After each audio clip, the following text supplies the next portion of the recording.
Hello. I remember reading Doctor Who magazine some time ago.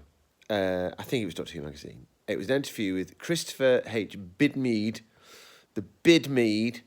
And I remember him saying that in his belief, Russell T Davies was, and I think I've got this quote correct, a first draft writer.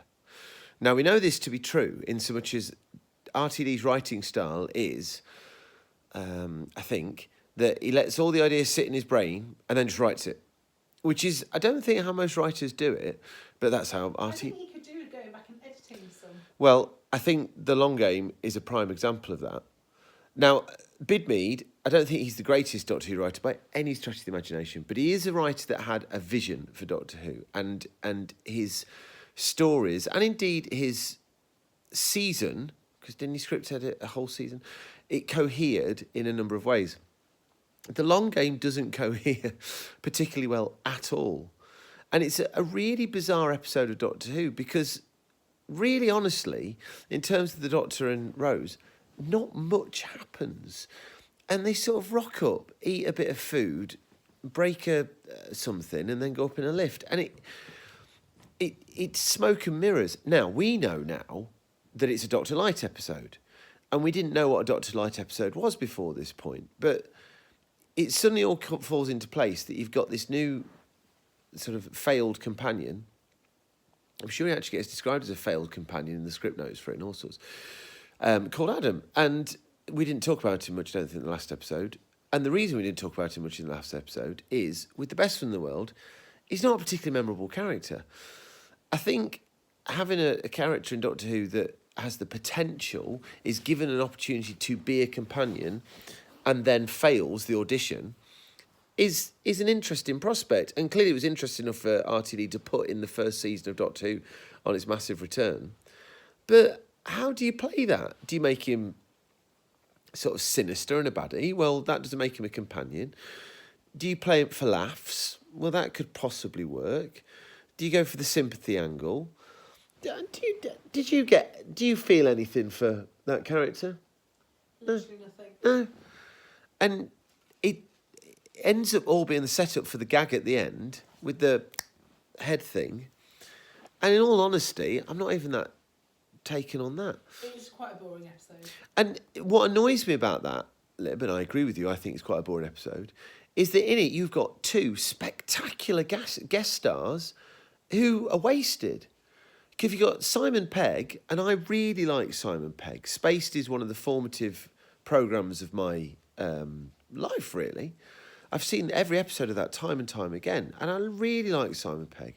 And then, buried away in this episode, you've got, now, correct me if her name, is it Tamsin Greig?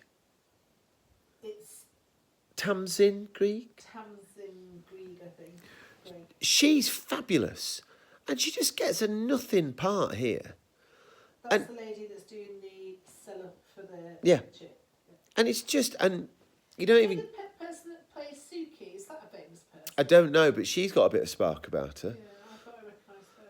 But this episode, and even things like, and this does pay off later, making reference to Earth being 90 years behind and the timelines being a little bit out of sync and stuff like that, which gets buried in this. And actually, that's perhaps the most interesting thing going on here.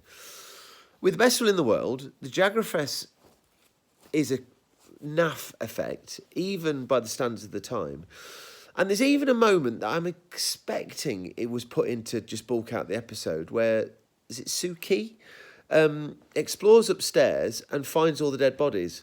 And the sequence goes on for ages. And I just think, I just feel the quality of the... She's the one in Motherland. Motherland? Yeah, really famous BBC comedy. Suki's... Oh, you're right! Yeah, I just googled her. She's... Yes. She's been loads of stuff. Yeah. Line of Duty, Bleak House. Oh, well, there you go then. As I have said before, I'm not really a big television person, although you may not believe it. So yeah, there's plenty not that just doesn't cohere here. It honestly feels like I say, a story that needed another draft and another draft, and that's not what you come to expect from RTD. On the flip side, Ecky's brilliant. Eccleston is absolutely brilliant. He is, and it's so weird to say because we're only, because you could say we're so many stories in, right? But we're actually only a handful of episodes in, and I know, and this is one of the things I'm finding in the transition from Classic Who to New Who, the pace at which New Who I mean, we knew it went faster, obviously, but by definition it does. But my gosh, just so much happens in New Who. Yes, Dusty. So much happens in New Who. But he's absolutely brilliant. And I think Billie Piper, we've said it a million times now in the 20 years since, but what a revelation she was. What an absolute godsend to this programme she was. Anyway, so it's the first misstep of New Who, in my opinion. But that being said, it's not bad, it's just a bit dull. Which is sinful, actually. You shouldn't really do dull Doctor Who. If you're going to do Doctor Who that isn't amazing, make it make it Underworld, or make it Haunts of Nymon. But there we go. Anyway, Father's Day next. That might be a very different kettle of fish. Bye.